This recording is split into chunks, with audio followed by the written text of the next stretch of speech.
Bueno, voy a retomar un libro mío antiguo que se titula de la pereza, notas para una estética del cansancio, que se publicó en la editorial Julio Ollero en el año 1992 y es un libro por el que tengo muchísimo cariño, que está dedicado a José Antonio Gabriel Galán, que era editor, director de la revista El Urogallo, en la que yo colaboré en muchísimos números, y también a Manuela y a mi hijo pequeño, al primero de mis hijos, Ernesto.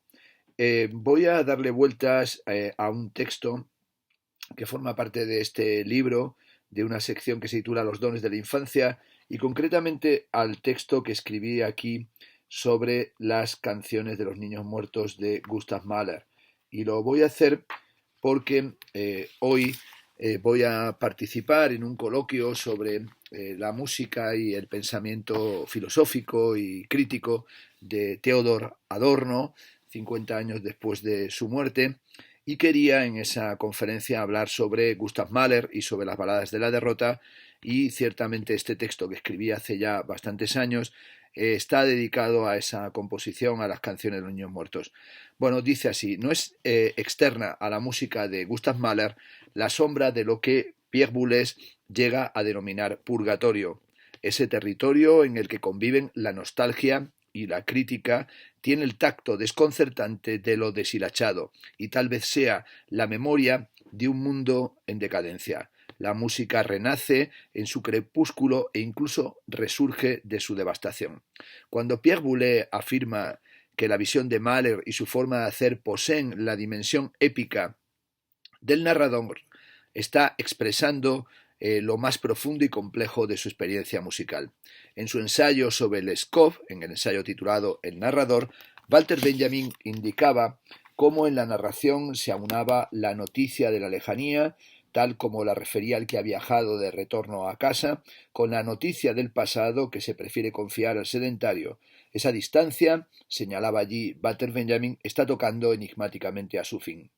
El material sonoro recibe en Mahler el atributo más insólito que pudiera imaginarse. Ese atributo es la ausencia, como señala Pierre Boulez en su texto Mahler actual, que está recogido en el libro de Bruno Walter sobre Gustav Mahler, publicado o traducido en Alianza Editorial en el año 1983.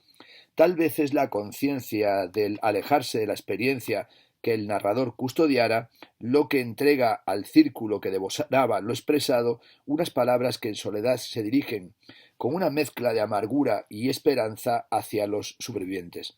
La música se vuelve reflexión, libro, dice Pierre Boulez, de meditación, canto para uno mismo que hay que comunicar más allá de la realidad de los sonidos.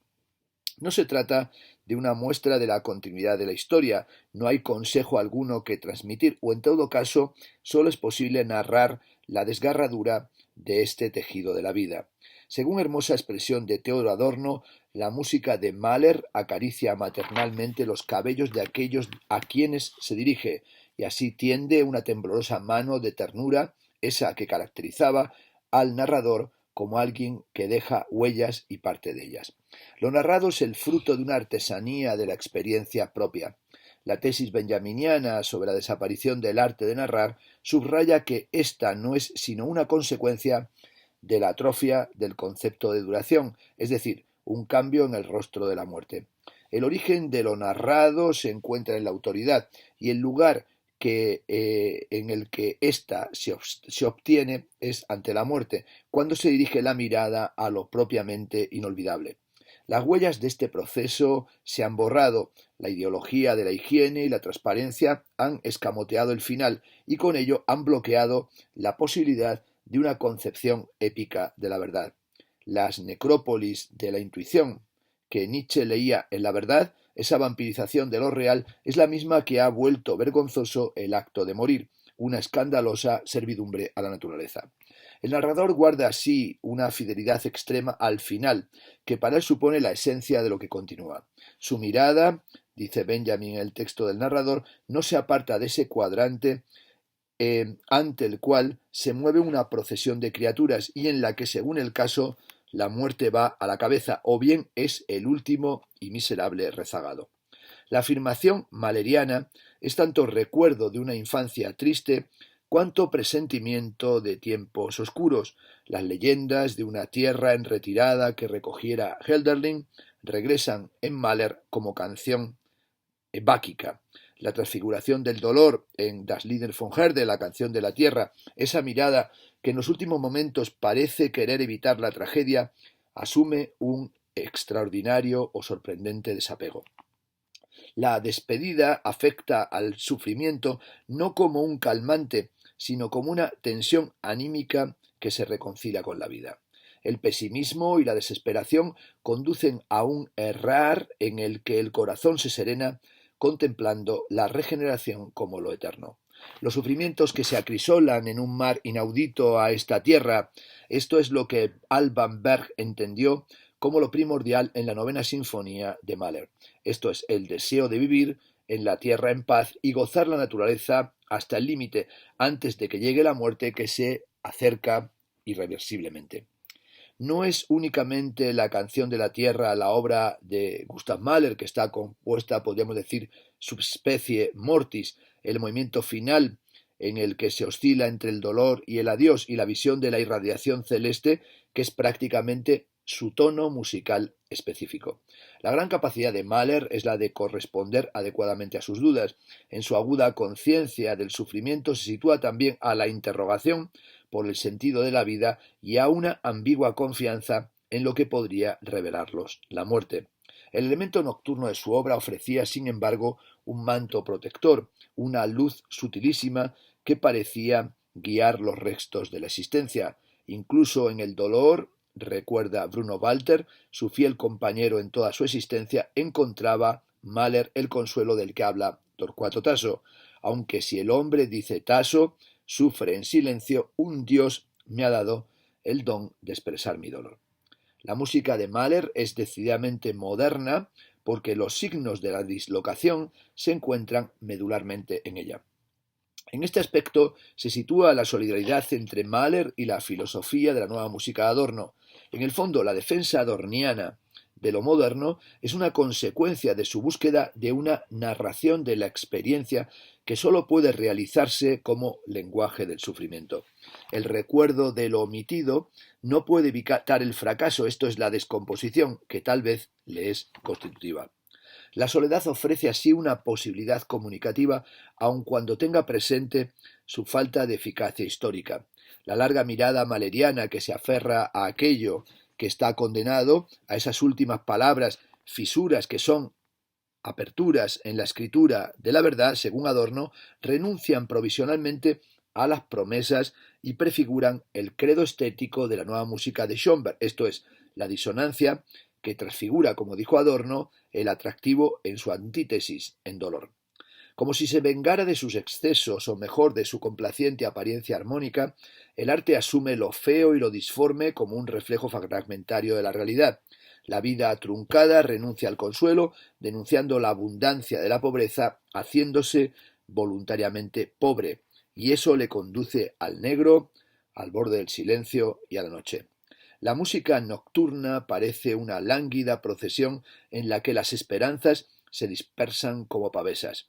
El presentimiento de la muerte que la música encarna en las obras finales supone la apertura de un camino de reconocimiento. Mahler acepta la angustia de la soledad y le confiesa a Bruno Walter que es ahora, al llegar al término de su existencia, cuando comienza, dijo Gustav Mahler, a aprender a andar y a sostenerse en pie. Al final de su vida retorna al comienzo en el que tambaleándose se inicia el camino. A menudo pienso que solo han salido, dice como en una atmósfera de sueño, una de las King de Totenlieder de las canciones Niños Muertos. La puerta entreabierta en el final es sólo una indicación de lo que retornará. Mahler desea, paradójicamente, olvidar la muerte omnipresente y, sin embargo, sabe que ese deseo le encadena a la melancolía. Cuando concluye la canción del lamento, escribe a su tío Emilio Frund que su cuento de hadas ha terminado al fin. Es un verdadero, dice Mahler, hijo del dolor. La mirada de Mahler contempla estupefacta el ciclo trágico de la muerte, el proceso en el que contempla la agonía de su hermano Ernesto, su asistir al final, deseando recobrar lo que se despide, son el aliento eterno que no la abandonará jamás. Principio y final coinciden así en Mahler de un modo trágico. Como afirmara Theodor Adorno, las canciones de los niños muertos miran a los muertos como solo se mira a los niños, con una ternura indescriptible, bien ajena a la extrañeza con la que Paul Klee contemplara en su infancia el cadáver de su abuela. Mahler recubre con la esperanza el destino declinante proyectado desde lo que aún no ha madurado. Incluso hay algo místico en los que murieron demasiado pronto, como si el sentido que Rilke exige en el libro de las horas solo se diera cuando cada vida recibe lo que le es propio. La música contiene las palabras que no se escucharán nunca más. La música rima con el recuerdo y también nos ofrece precariamente la respiración de aquellos a los que amamos. La música de Mahler, dice Adorno, lleva alimento a la boca aniquilada, vela el sueño de los que no volverán a despertar. Si todo muerto se asemeja a alguien que ha sido asesinado por los vivos, también se asemeja a alguien a quienes éstos habrían de salvar. En alguna medida, Gustav Mahler contempla lo que desaparece, como si en sus ojos hubiera cierta culpabilidad. Tal vez tiene la certeza de que no se ha hecho todo y por ello es necesario prolongar de otro modo la vida. La música conserva el doloroso aroma del recuerdo como una frágil miniatura que, cuando se observa detenidamente, es sencillamente terrible. En torno a 1904, Mahler compone algunas de sus páginas centrales. Son pasajes que él mismo contempla como brotados del corazón. Escuchando con alma la sexta sinfonía, Mahler rompe a llorar. Sentían profundamente los presentimientos de lo que esa música desvelaba. Los juegos de los niños en esa sinfonía bordean la catástrofe. Los gemidos parecen un efecto reflejado del oleaje. Esas huellas delicadas que se entrecruzan en la arena son fragmentos de lo que podríamos llamar un himno a la desolación. En los Rückert-Lieder, el músico descansa en su muerte. No hay ninguna estrella que pueda guiarle. Las constelaciones que Mallarmé vigilaba en un coup de dé son también aquí escritura del naufragio. El combate del sufrimiento humano culmina en la entrega al Señor que custodia los límites. Mahler asume así el aislamiento del mundo y se convierte en un profeta del mundo del efímero, un visionario de la muerte. Alma recibió las Kindetotenlieder como si fueran la música de una tentación peligrosa. Yo concibo, dijo Alma Mahler en un fragmento recogido en Mi vida, yo concibo que se componga sobre cosas tan terribles cuando no se tienen hijos o cuando se ha perdido alguno de ellos, pero no acierto a comprender qué se puede cantar o cómo se puede cantar la muerte de los niños cuando media hora antes se ha besado y abrazado a los hijos propios, alegres y sanos. Yo le dije a Gustav, por amor de Dios, estás tentando al diablo. Esas canciones, las canciones de niños muertos, expanden sus rayos sobre la obra entera de Mahler y pueden ser consideradas como uno de sus centros de fuerza. Contienen las promesas de la vida, la felicidad anticipada que dibuja la infancia y que resplandece sobre todo gracias al recuerdo del que ya está alejado de esa época paradisíaca. La niñez parece entonar el canto seductor de lo que aún es posible. Adorno establece la proximidad entre Mahler y Proust en la esperanza de dar nombres a esos olvidos que en la experiencia yacen ocultos. La infancia es la imagen deseada que tiene que ser salvada de las brumas del pasado. No es lo menos importante el placer librado en los juegos, las melodías tarareadas incansablemente, la sorpresa del niño ante los sonidos es un suceder por primera vez, el frescor de lo que no existe más que en el presente. Esta utopía está truncada, el recuerdo miniaturizado, lo que está reservado a los no nacidos, es también una despedida. Los muertos son nuestros hijos. En el adiós de la canción de la tierra, la felicidad se volatiliza en un sueño narcótico. Prosa, dice Adorno, sacudida por sollozos en medio de la tonalidad. Este movimiento llora sin razón, como alguien embargado por el recuerdo. Ningún llanto tendría más razones. La melancolía no se enuncia, sino que se muestra en la música. Esa es la contemporaneidad entre Mahler y Wittgenstein. La música del Tractatus, afirmó Massimo Cacciari, aparece solamente con las Kindetotenlieder. El desconcierto que Wittgenstein sentía ante la música es el mismo que le embargaba cuando reflexionaba sobre su propio proceder filosófico. Las sinfonías de Mahler, escribe el filósofo vienés, son obras de arte de un tipo completamente distinto a las de Bruckner. Son obras de los límites. El lenguaje cartografía su espacio y traza, como sabemos por el Tractatus, la tragedia de sus límites. En ese punto, la música encuentra el silencio y expresa una danza, y son las suspensiones de las Kindetotenlieder la misma poesía, dice Cacciari, construida sobre pausas donde un par de líneas signan el límite del infinito indecible que Rilke veía en Georg Trakl. El descenso mahleriano encuentra la fragmentación de la memoria, su diferencia abre intersticios en el seno del recuerdo. La resignación es una forma, a veces, de la teoría de las distancias, que es un elemento también de la narración en el sentido benjaminiano. Mahler rastrea la desesperación en la poesía de Bruckner para mostrar la simplicidad del dolor. La luz del mundo ilumina, por un instante, la miseria de lo efímero que lo atraviesa.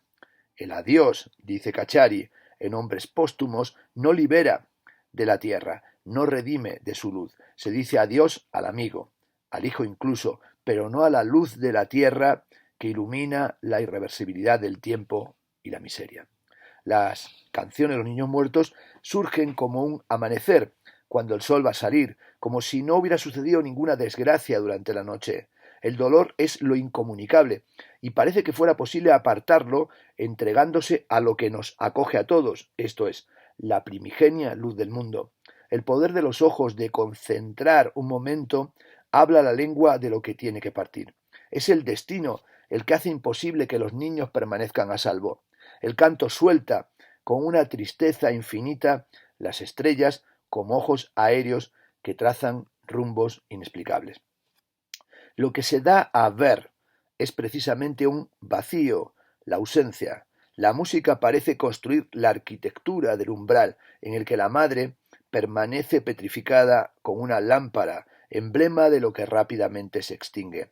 La mano protectora que abre la noche llega demasiado tarde para estallar ya en lamentos. Todo parece un ensueño, un sueño. Muchas veces pienso, se escucha en las canciones de los niños muertos, que han salido y que pronto retornarán a casa.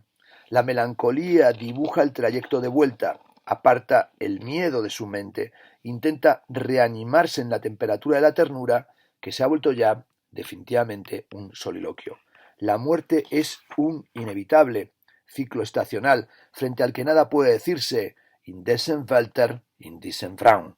La tierra arrebatada, aquello que se amaba hasta las entrañas, los pensamientos se vuelven vanos. Poco importa si están de camino, retornando, o si fueron mandados fuera. La tormenta, el caos, confunde todas las estaciones, luz y sombra a un tiempo. Los niños han ingresado repentinamente en un lugar que es como la casa materna. La desesperación cede ante una serenidad que aprende a mantenerse en pie en los extremos. Esa mano de Dios que les cubre es la tierna caricia de la música, el silencio sublime que se abre en nosotros. El ciclo mahleriano de las canciones Niños Muertos acaba exigiendo un silencio que permita escuchar. Si, como afirmara Adorno, las sinfonías de Mahler, sin hacer promesas, son baladas de la derrota, pues pronto llegará la noche, también es cierto que en esa crisis surge una fertilidad extrema. A la edad de 19 años terminaba una carta a un amigo con estas palabras: «Oh amada tierra, ¿cuándo acogerás al abandonado en su seno? Madre eterna, recibe a este corazón solitario y cansado». Si el final de las Kindetotenlieder parece el crepúsculo de la mirada en el umbral de la casa, esa distancia o eco que se entrega a la lejanía, el dolor que se prepara para seguir viviendo, La canción de la tierra se despide dando la bienvenida a la tierra amada, que florece en primavera. El azul constante del horizonte es, como los muertos, la llamada de aquello que ha desaparecido demasiado pronto, el recuerdo del lugar de los deseos, la promesa de las playas desconocidas. Es un abrazo a la piel evanescente de la música, ese lugar y ese lenguaje en el que Mahler escuchaba unas respuestas parecidas a las de Wittgenstein. Esos sonidos no son preguntas en absoluto, en todo caso son narraciones que recogen el aliento de lo inmemorial, cálidas como las palabras que conviene escuchar, tejiendo, abandonándose al ritmo de la experiencia relatada. La mirada que busca a los niños se dirige al único territorio que puede ofrecer una esperanza. Esa mirada, dice Bruno Walter, hacia la tierra querida, era ya una mirada retrospectiva. La tierra, cuando uno se despide de ella, ofrece un rostro lleno de tierna belleza. El canto quiere volver a esos juegos de los niños en la playa y así dibuja una línea del horizonte desde la que parece levantarse una mirada cargada de poder. Esto es, ahí aparece la luz que indica los límites. Bueno, este es el texto que escribí hace ya años y que se publicó en este libro en 1992. Un texto, bueno, que surgía de mi fascinación, que sigue presente, que sigue viva por Gustav Mahler y por las canciones de los niños muertos, y va a ser el material en torno al cual trataré de organizar esta tarde esta conferencia en recuerdo de la potencia y de la intensidad de la filosofía de la música de Theodor Adorno, que ha sido para mí uno de los grandes referentes intelectuales que todavía sigo leyendo y devorando de forma absolutamente apasionada.